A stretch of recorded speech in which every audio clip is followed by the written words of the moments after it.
Guys જેમ કે હું કાલે તમને કીધું હતું કે જોવો મારા ગિફ્ટ મને ગિફ્ટમાં શું મળેલું હતું એ અને જો આટલું વસ્તુ મને મળેલી છે અને જોઈ લેવો આ મારા ફ્રેન્ડ્સ છે જે મને ગિફ્ટ આપેલું છે.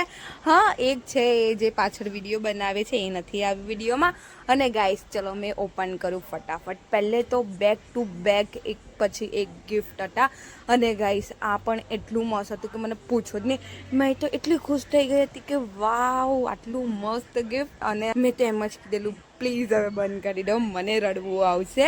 અને ગાઈસ તમને કેવું લાગ્યું આ કમેન્ટમાં મને બતાવી દેજો. હું તો મારા ઘરની બાલ લગાવવાની છું આને એ પણ મેં એ લોકોને કહી દીધેલું છે. અને આ મને મળ્યું બીજું ગિફ્ટ અને એ છે મસ્ત વન પીસ. યાર ગાઈસ એટલો મસ્ત વન પીસ છે એ તો પૂછો જ નહીં. અને કલર પણ એટલો મસ્ત છે.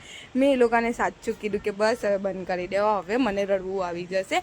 પણ એ લોકો તો બેક ટુ બેક મને ગિફ્ટ આપતા હતા. પછી મેં મસ્ત એ લોકોને એમ કસીને છે ને હક કરી દીધેલું હતું. અને પછી જો પાછું બીજું એક ગિફ્ટ. અને આ લોકો તો જો હજી મને બર્થડે વિશ કરે જ છે એટલે મારો સ્પેશિયલ તો હતો. મારો ડે એનથી વધારે આ લોકોએ બહુ જ સ્પેશિયલ બનાવી દીધેલો છે. અને ગાઈસ આ જે કશ્મીરી ઇયરિંગ છે એ તો કેટલી સુપર લાગે છે. તમને પણ સુપર લાગે ને મને તો બહુ જ લાગી છે. અને તમને કેવી લાગી છે એ પણ કમેન્ટમાં કહી દીજો.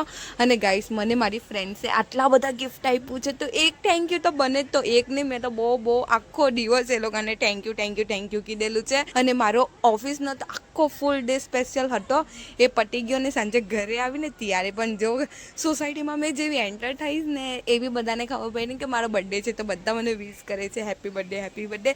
અને હું તો કંઈ વધારે જ ખુશ છું. પણ એમાં એક બેડ વાત થઈ ગઈ. મમ્મી ઘરે હતા નહીં. મને મમ્મીનું થોડુંક કામ હતું પણ મમ્મી ઘરે હતા નહીં.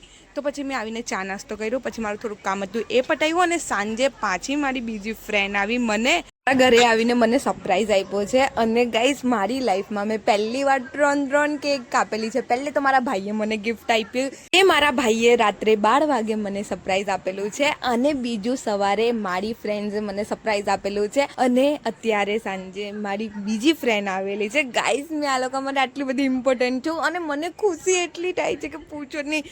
મારી ખુશી 7મે આસમાન પર હતી. કેમ કે ગાઈસ મેં આવું જ એક્સપેક્ટ કરેલું કે મારે પણ આવી રીતે મારી બર્થડે સેલિબ્રેટ કરવી છે. જેમ કે પાછળ ફટાકડા ફૂટે પછી રાતના 12 વાગે સૌથી પહેલે મને આવી રીતે બધા વિશ કરે. તો આજે મારું સપનું પૂરું થઈ ગયું. ને હું તો એટલી ખુશ હતી કે પૂછો જ નહીં. અને ગાઈસ મારા ઘરે મારી ફ્રેન્ડ આવેલી હતી તો મેં બર્થડે સેલિબ્રેટ કરી એની સાથે. અને જોઈ લો મેં કેવી રીતે રેડી હતી. મતલબ કે મેં ચડ્ડો પહેરેલો હતો અને ટી-શર્ટ તો સવારની હતી એ અલગ વાત છે. એના હસબન્ડ હતા.